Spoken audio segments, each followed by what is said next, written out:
Welcome to Small Business Celebration. We're continuing our series on small business owners who are getting the move on. And our guest this week, well, she has grown a very successful business, traveled the world to learn the true meaning of home, life, and auto. This is Small Business Celebration. Welcome, where we chat with real business owners who have real success and learn from them about what works, what doesn't, and who want you to know that there's a light at the end of the tunnel and it's not a train. Join us where you can learn something that you can use today to grow a strong and profitable business.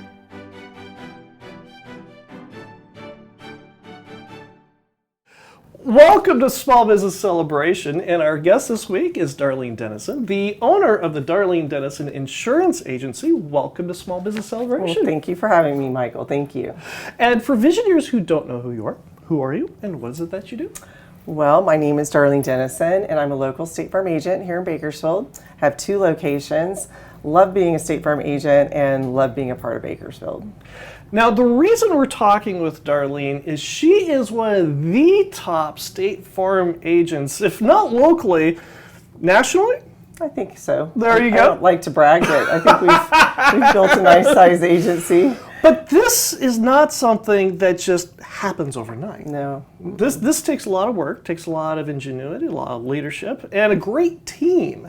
And that's also one of the reasons we're going to be talking about that later on in the show, because everybody knows in the business world right now, trying to find not only employees, but quality employees is a real challenge. And we're going to get into more of that. How do you find that? And Darlene has done that very successfully. But for context a little bit, you've been in the insurance business your entire life, haven't you?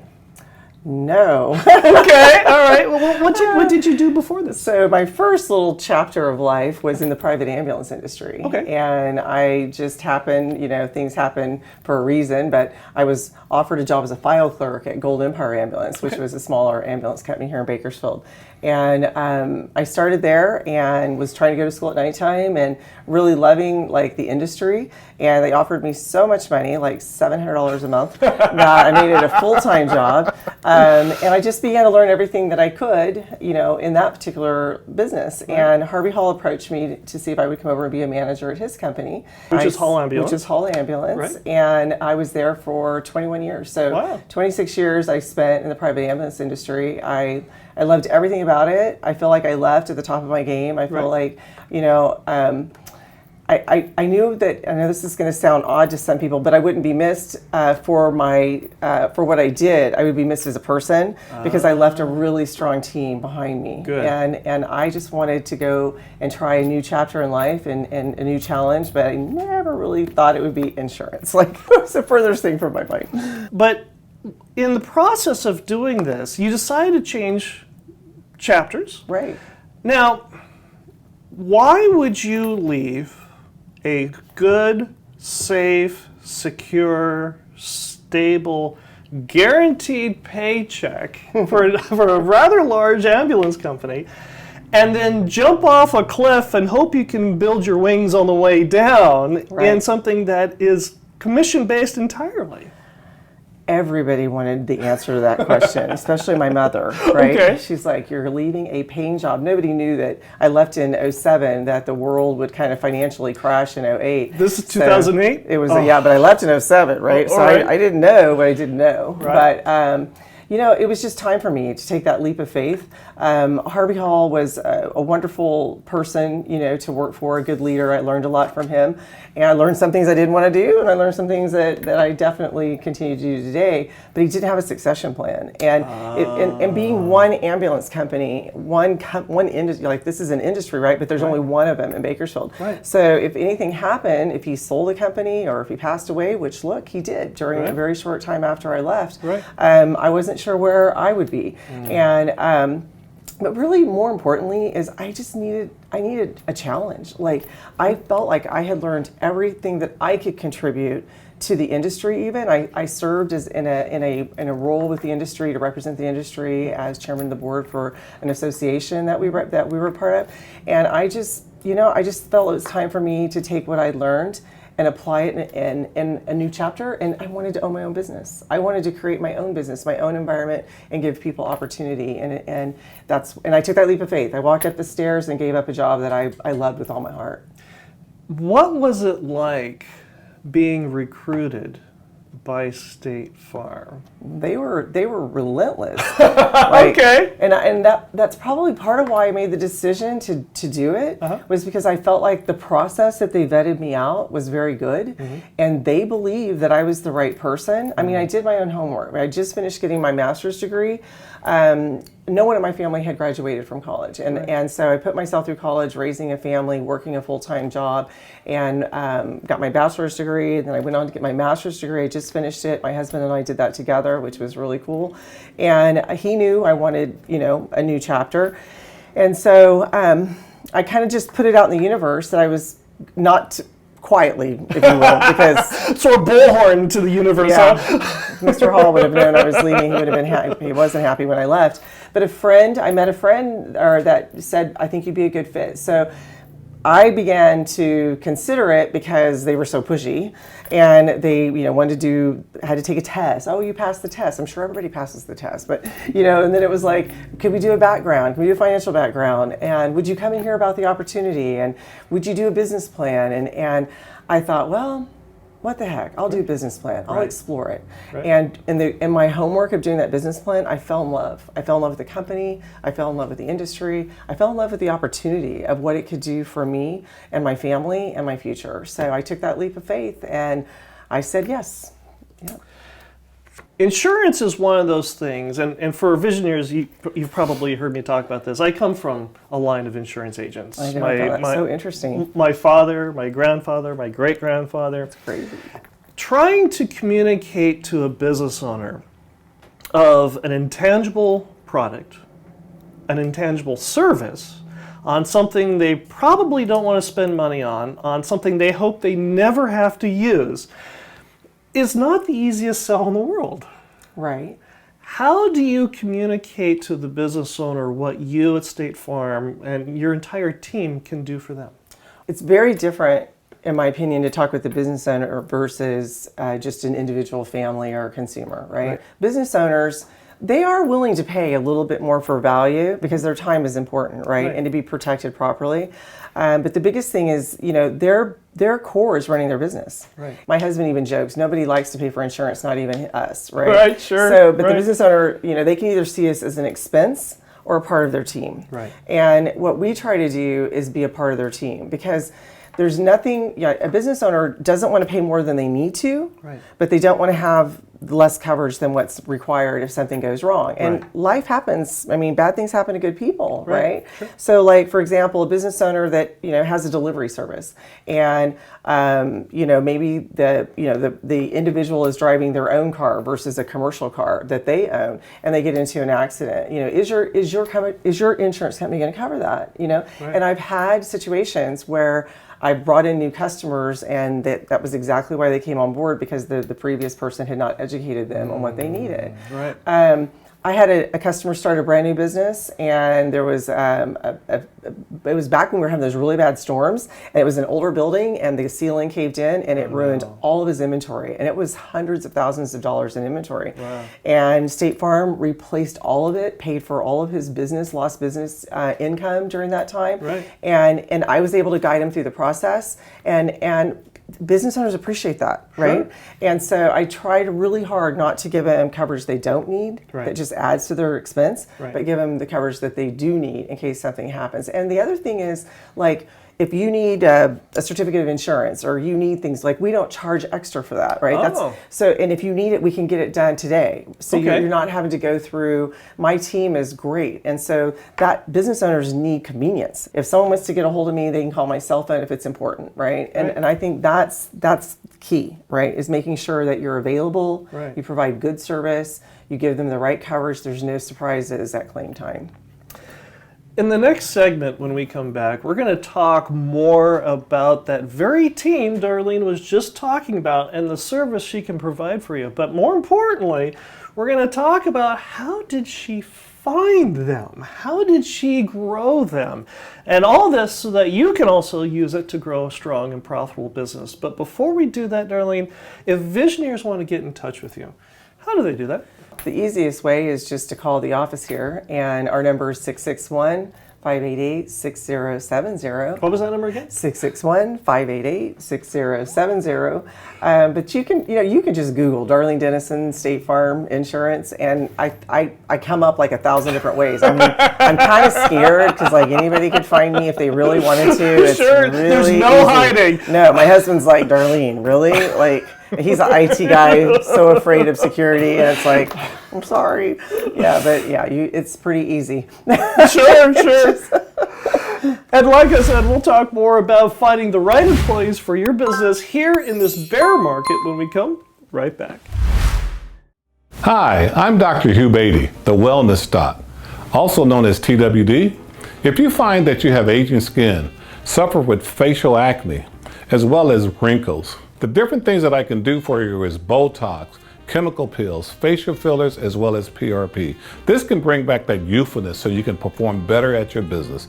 Please come see me, Dr. Hugh Beatty, the Wellness Doc. Reach out to Hugh Beatty, MD, the Wellness Doc, at 661-395-0315. That's 661-395-0315. Or visit him online at hughbeattymd.com. That's HUGHBEATTYMD.com. I'm here with Darlene Denison, the owner of the Darlene Denison Insurance Agency, and our visionary question comes from Robin, who asks, how did you find not just employees, but quality employees in this tight labor market? Well, I feel like there's been like 2 chapters of my State Farm agency when you're talking about like the employee market. Sure. There was like my original, like, how do you find the right people for this particular industry, for this particular agency, and this particular town, right? And then past the pandemic, there's like there's 2 different situations, Sure. right? I mean, it's always been difficult to find the right people. It's always been difficult to have a process in place that can vet out and find the right talent to match the job. There's good people. That doesn't mean that they're meant for every job, right? So there's that. And then after the pandemic, there was a whole lot of other dynamics that are in the mix. Well, I mean, right or wrong, there was a decision to give people a lot of money to stay on unemployment or to be on unemployment. They closed down so many businesses, and that employees had no choice but to stay home. And then they started making more than they'd ever made in their life, right? Not earned, but just given. And so now the doors are open again, but it's like, I really like what I was making, and I don't know if I really want to go back and work with people. Maybe they worked remote and they want to stay remote. But you don't get 100% of people, I don't think, when they're working remote, as a rule. How did you overcome this and find, first of all, it's putting bodies in seats initially, I'm guessing. Right. How did you, first of all, accomplish that, and then how did you grow from there? Well, I mean, first of all, you kind of have to go to like a next step, which is to say, okay, once I find these people, are they going to want to stay?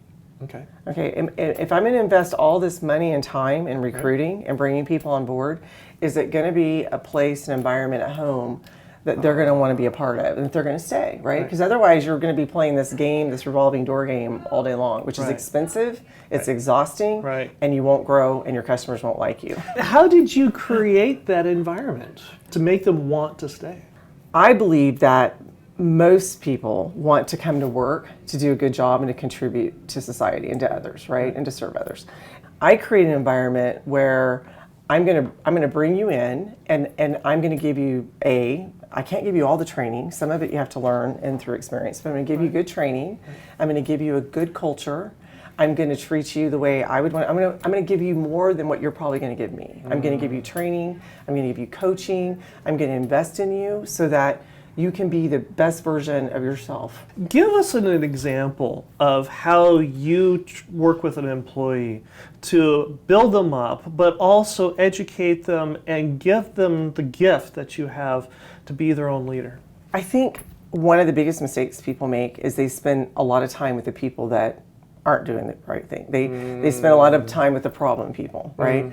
I spend very little time with people's weaknesses. Oh, okay. I'm going to spend time. I'm going to try to see where the best fit you are. And another thing I do is, even before I bring people on, I have a profile that I send them. It's a vetted out profile by a guy that has studied sales, he's studied service, and I send it to people. And if they don't return it, then I don't give them an interview.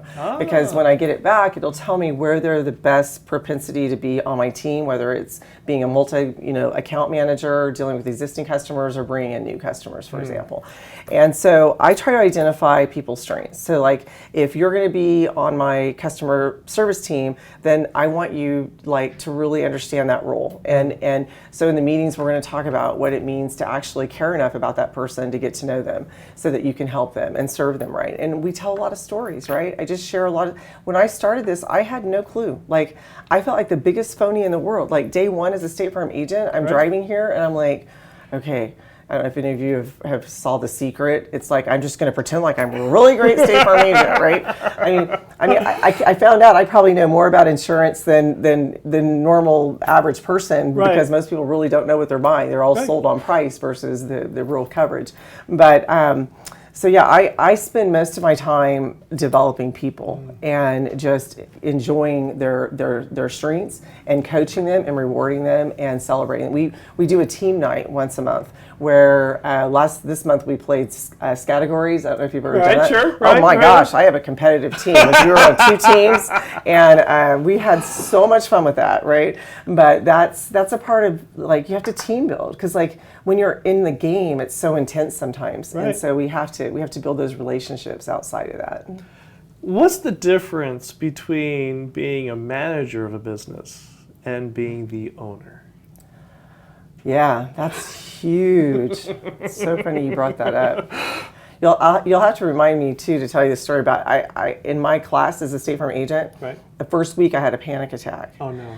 I left and I was in tears, and they're like, "Oh my God, this girl's not going to make it," right? And I'm like, "Well, that can't happen because I can't. There's no plan B. I can't go back. Like, I already quit. I quit an industry, and." I had to make it work, but I found myself going, what did I do? So that was a big aha moment, and I showed them wrong. I'm still here, right? But one of the biggest aha moments for me was, I felt like when I was the manager of Hall Ambulance that I cared just as much about Hall Ambulance as Harvey Hall did. I felt like I genuinely gave 200% to do what needed to be done for the areas that I had responsibility over, and even more. And I sometimes wondered, like, why is he so intense? Like, like, he would go on a trip and then come back for the last 2 hours of the day. Like, we've got this. Like, do you not trust us? You know, like, what's going on? I found out that the difference between being a manager at a company and being an owner is that come payday, you have to make payroll no matter what. It was like, when it's got your name on the door, it's so much more personal. And when something doesn't go right, it's embarrassing for me. Like, I take pride. I'm like, I'll own it, right? But I don't like it. But we're all people, so things do go wrong.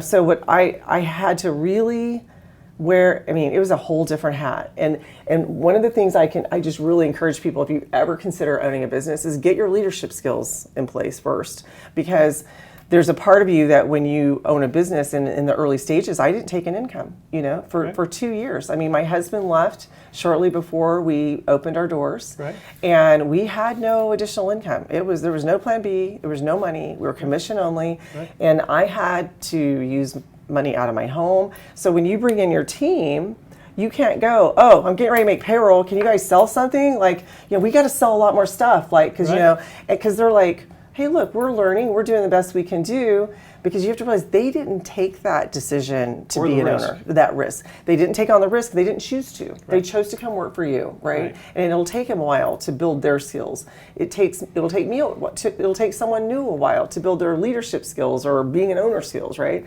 But you have to go in with a whole different mindset that now you're responsible for everything, and it's different than being a manager. You know, when I go on vacation now, it's harder.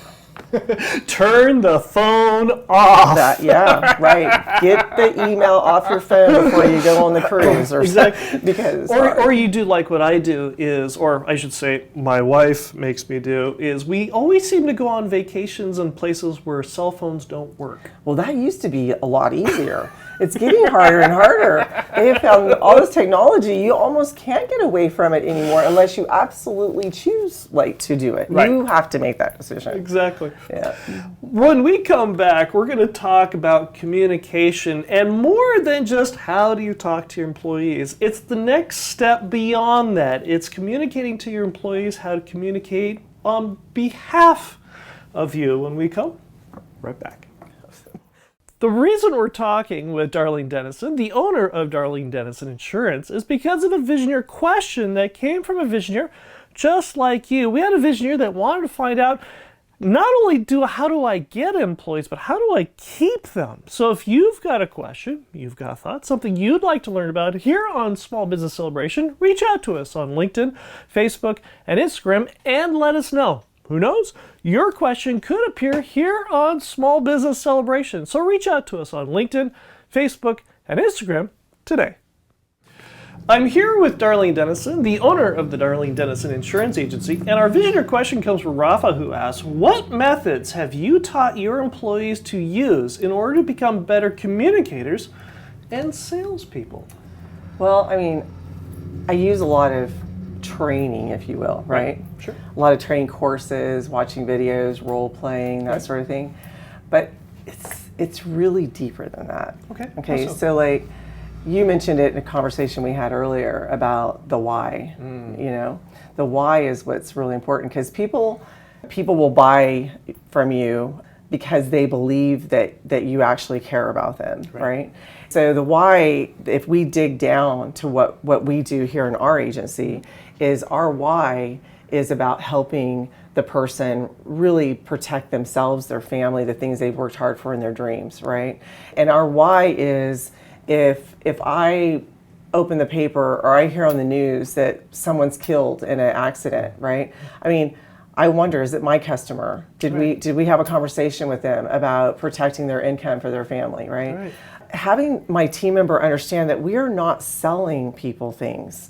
We're helping people, we're serving them, we're giving them protection so that they don't lose the things that they've worked so hard for, or they don't lose their income that their family may need. And that in sales, if you'll get to know a person, you'll build that trust, and they'll let you in, because our industry, everything you watch on TV, people are being sold on price, right? Sure. But the reality is, it's do you want to pay the right amount to protect all the things that you have, right? And people aren't going to have that conversation if they don't truly believe that you care about their family. I think that's the biggest thing you can do for your employees, is to help them understand, why do you sell that product? What is your product about? I mean, it's almost hard to not find a product out there that you can't realize that its reason for being is to help somebody in some way.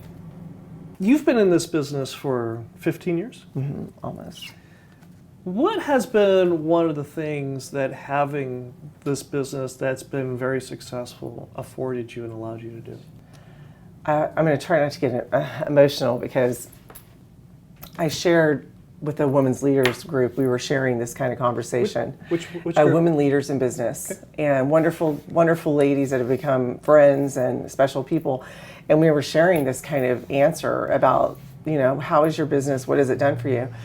As a business owner, my way of life, quality of life is bigger or better. But what it gave me is time. It gave me time when my dad was dying of cancer to live with me the last 3 years of his life, and I could go take him to the doctor's appointment. I could go be with him. I could be home with them for the last two weeks that he was dying in my home, right? It gives me the opportunity to help my brother who has some disability issues. He's mentally disabled. It gives me that opportunity to do things for him or to be there when he needs me.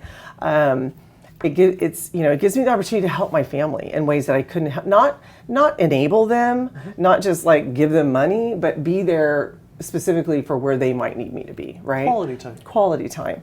It also has afforded me to help the community. I can give back. I can find places I can give back. It's allowed me to travel the world. Like my biggest vacation growing up as a little girl was we borrowed the neighbor's Winnebago and we went to Galveston. I grew up in Texas, and I had a great time, right? The big family trip. Yep. And when my older two children were little, and I worked at the ambulance company, our biggest trips were to SeaWorld or to Magic Mountain or Monterey Aquarium, and we love those trips, right? And then we have a oops baby that came when they were in high school, John, and he was, the other kids were raised in the whole ambulance kind of journey of my life. John's been with me as an owner of an agency, and he's seen the world. Like being an agency owner has allowed me to take him to other countries, to be able to see parts of the world that I never dreamed I would go. And I do want to say, and I share it with everybody, that it's given me so much more appreciation for America. Awesome. Like I love when I come home. The old architecture, the different cultures, and the different people. There's some beautiful people out there. I mean, really nice people in some other countries. Maybe even better sometimes than home, in terms of how welcoming and warming they are. But the reality is, we have so much here in America. We have so much opportunity. We have so much beauty. Our land, our geography is so beautiful, and we do have all those cultures. I mean, we have, everywhere I go, when I come home, it's just a blend of all of the people and the places I've been, right? And I mean, even the simplest things, like you go over to Europe, they don't even give you ice, right? I got a lot of ice in my drink right now. Go to England to get warm beer. Yeah. One of the things that you mentioned in passing is your brother. How old's your brother? He's 52. He's 52. Having this business has afforded you the ability to help him, has it not? Yeah, absolutely. How so? Well, a couple things. I mean, at the point where he is today, he can live on his own, and he's been at risk of homelessness from day one. Ever since he graduated from high school, this mental illness that I didn't understand that came to life took over his life, and I didn't know how to deal with it. I didn't know how to help him. So I got involved in the Kern County Behavioral Health Board and served on that board for many years. But as time goes on, like you don't know what to do to help him. And so, but recently, for example, he had lived in a place for 12 years, and a new owner came in and bought it and threw everybody out, said, we're going to revamp it and use it for other purposes. And so he was forced to have to look for housing, which he can't do. So being, if I work for somebody 8 to 5, I don't know when I would have found time to help him. So I was able to reach out to everybody I know. I was able to look for resources. I found out there were none, which is really sad. What are you doing about it? Well, everybody always says that. Like, if you're going to bitch about something, fix it. And so this is what I did. I found a place, and there's like 12,000 people on waiting for a Section 8 voucher. That's just here in Kern County. Kern County. Right. There's no, the wait list is closed for any properties that were built with homeless money that came into the county. So there's no Kern County facilities or properties where you can put someone. I called all the apartments, even in all the lower economical parts of town that are listed on the Housing Authority's website. No openings in the inn, right? So I finally had to find a place to put him that I could help subsidize and be able to help him with everything, right? Most people don't have a big sister that A, has the resources, B, even cares, C, some of them just really don't even have a big sister. Most of the homeless people don't have family. One of the biggest reasons they stay homeless is because after they've alienated or whatever's happened in their life, they find themselves alone, on the street. So someone sent me a video while I was complaining about what I was going through with my brother, and it shared a community in Austin that was built to help the homeless and is doing amazing things to give these people dignity, to give them a place to live, to give them a way of life, and to give them, to allow them to be who they are and not try to change them, not try to fix them, not try to, and to do it in a way that they're not hurting their community anymore, right? Wow. So this village in Austin brought all kinds of collaborative efforts together, non-government funding, all privately done. All privately funded. There's Okay. no government, no strings. And they've created this beautiful community where they all have these small houses, these little mini houses or mini RVs, and they have community centers, and they have, arts and crafts. They have a woodworking shop. They even have an auto mechanic little facility you can bring your car to get it fixed. And they live there permanently. And 85% of the people that came there are still there, and the 15% that are gone either passed away or they didn't follow the rules. Right. The biggest rule to live there is you have to pay to live there. Nothing's free. You have to get along in the community and make the community better. And I'm just excited because I've already been having conversations with people that can make a difference and make this happen with me, and it's just going to happen. Like, I'm already living in the future that this has happened, and we're going to do this for those people that maybe it's what we should do as people, is to help them, regardless of what your opinions are about why they got there. What makes you wake up every morning and open your business? I mean, you've been doing this for 15 years. Right. And for a lot of business owners, after 15 years, the business becomes very routine. Right. You know the ebbs and flows of business and life. You've got hopefully a rather stable employee staff, and you've got a new mission in your personal life, which is great. Yeah.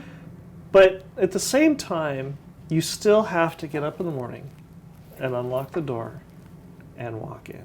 Yeah. Something has to bring you here. What is that thing?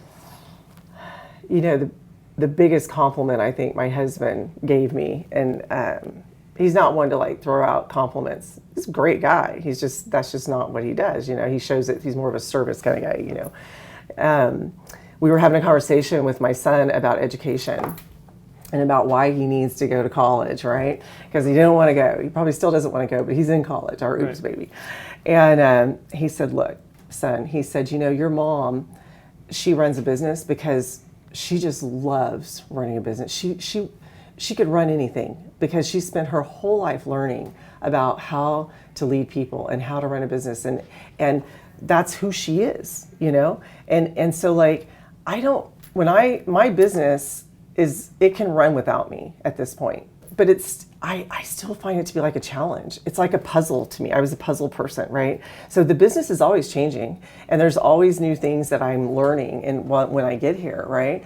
So my business provides me with this mental excitement about what's going on, what's different, what can I change, what can I go with the flow. But at the same time, because it's so well managed, and we hit some hiccups not too long ago where I had to kind of rebuild and do some things a little differently, but we've got that back on track. But now it gives me that ability to go out and do this project, right? So I can come here, I can make sure my people are taken care of, make sure that I'm not missing something to where they aren't being taken care of and grow. I can help them grow into, my daughter became a State Farm agent just in January, right? Congratulations. I know, my ex-daughter-in-law, which I still love her too, became an agent 5 years ago, and she's a rock star too, right? And so my decision to come here allows me to show other people what's possible. Because if I can do it after living in 18 places growing up before I left home, if I can do it without having anybody that showed me the way of having an education of a higher degree, if I can do it, I can show them that they can do it, right? And so that I love that. I love leading people. I love bringing people to a higher, place for themselves, and I love being able to give back. And this place of being able to go get involved in women leaders or get involved in building this new mission, to build a village for people. That's why I come here. I mean, I have everything I need. I've been everywhere I need to go, but now it's time for me to continue to give back. If visionaries want to get in touch with you, how do they do that? Google me. Okay. No, seriously, I think about it. But you can call the office here at 661-588-6070. 661-588-6070, because I know you'll ask me twice. You can email me at Darlene@DenisonAgency.com. Just make sure you only put one N in the front of Denison, not like the chili. Unfortunately, wasn't born into that company. But Darlene@DenisonAgency.com. But you'll find me on Facebook. Unfortunately, I post way too much on Facebook. Right. I probably need to tone that down a bit. But because I do so much a part of growing your business is branding. I've done so much branding that if you do type in Darlene Denison State Farm, you will get all kinds of ways to get a hold of me. Thank you very much for joining us here on Small Business Celebration. Thank you so much. It's been really fun. It's been a pleasure. Thank you so much. And I'll be right back with my final thought. Hi, I'm Dr. Hugh Beatty, the Wellness Doc, also known as TWD. If you find that you have aging skin, suffer with facial acne, as well as wrinkles, the different things that I can do for you is Botox, chemical peels, facial fillers, as well as PRP. This can bring back that youthfulness so you can perform better at your business. Please come see me, Dr. Hugh Beatty, the Wellness Doc. Reach out to Hugh Beatty, MD, the Wellness Doc, at 661-395-0315. That's 661-395-0315. Or visit him online at hughbeattymd.com. That's HUGHBEATTYMD.com. Just below your chin. Ever have one of those days, Visioneers, where you're working on a project and nothing about the project goes quite right? Well, I had one of those. I was working on a project where the lighting was okay, but not great. The audio was definitely too loud. And it seemed like every time I was talking to the guests, I seemed to lean forward and my head was in their camera shot. Well, I had one of those episodes with Darlene Denison.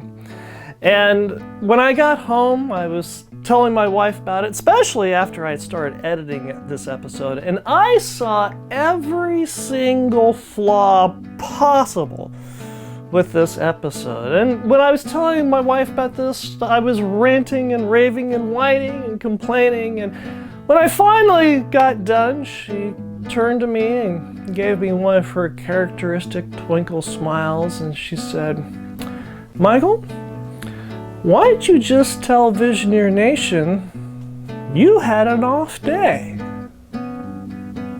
You think they'd accept that?" "I think so." "Oh, okay, I think I can do that." And then she leaned forward into me and she said, "And Michael, the camera may be halfway across the room, but the microphone is right beneath your chin." Oh yeah. I hope you enjoyed our conversation this week with Darlene Denison, the owner of the Darlene Denison Insurance Agency. And I hope you learned something that you can use today to grow a strong and profitable business. And we'll see you here again next week. But tell me, how do you get a squirrel to like you? I'm pretty sure you just give him some nuts. Close. You become a nut. Well, then I would be their best friend. There you go. Is it nuts or just crazy? There's a fine line. I know, it started in 1973 with my mother. Right. Okay, maybe, anyway. So, and if you enjoy Small Business Celebration, go ahead and like, subscribe, and notify. And when we come back, let me try that one more time. And if you enjoy Small Business Celebration, go ahead and